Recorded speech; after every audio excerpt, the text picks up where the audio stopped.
va commencer bien sûr ce journal par les législatives du 1er novembre et la décision peu surprenante du comité central des élections.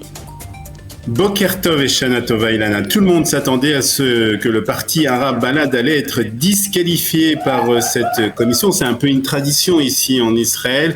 Ce parti est à chaque fois disqualifié par la commission des élections, donc avec 9 membres du comité votant en faveur et 5 contre. Balad est actuellement éliminé de la course aux élections législatives.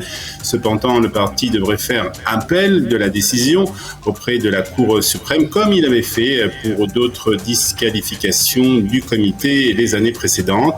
Dans le même temps, le comité central a voté plus tôt hier pour autoriser Ra'am, un autre parti arabe, à se présenter aux élections après que 2 appels ont été déposés contre lui au motif qu'il soutenait le terrorisme, donc Ra'am in, Balad out, jusqu'au recours devant la Cour suprême, bien entendu.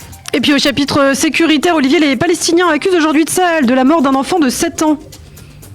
Oui, d'après la version palestinienne, l'enfant aurait fait une chute de plusieurs mètres de haut alors qu'il était avec d'autres enfants poursuivis par des soldats israéliens quand il rentrait de l'école. Ça, c'est les Palestiniens qui disent ça. Tsahal, de son côté, nie toute implication dans la mort de cet enfant et explique que l'action menée dans la zone qui donne lieu aux spéculations palestiniennes de la façon suivante. Plusieurs suspects ont jeté des pierres sur des civils sur l'axe principal de circulation près du village de Tekoa, dans le Gush Etzion.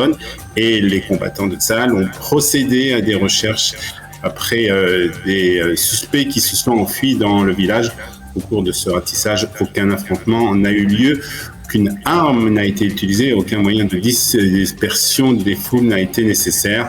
Les premiers éléments de l'enquête indiquent qu'il n'y a aucun lien entre l'action de Tsahal et la mort de cet enfant. Les États-Unis ont déjà réagi et ont demandé à Israël de faire toute la lumière sur les circonstances de la mort de cet enfant.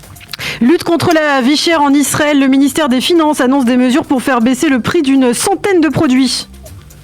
Oui, le ministère des Finances a annoncé qu'à compter du 1er janvier 2023, un certain nombre de normes alimentaires imposées à l'importation en Israël seront annulées. S'appuyant sur les normes européennes et américaines, la levée de cet obstacle devrait rendre l'importation de plusieurs produits plus aisée et contribuer donc à faire baisser les prix sur le marché. En tout, ce sont 96 normes alimentaires qui seront annulées au 1er janvier 2023 pour les importateurs. Pour les producteurs israéliens, ces normes seront progressivement levées en 3 étapes d'ici 2026. Le Premier ministre Yair Lapid s'est félicité de cette décision. Ce processus que nous enclenchons va entraîner une baisse des prix et l'ouverture du marché de l'alimentation à la concurrence. Nous continuerons à agir pour le bien-être des citoyens israéliens, a déclaré le Premier ministre. Un mot de la guerre en Ukraine. L'État d'Israël se prépare à accueillir un nombre important de nouveaux immigrants de Russie.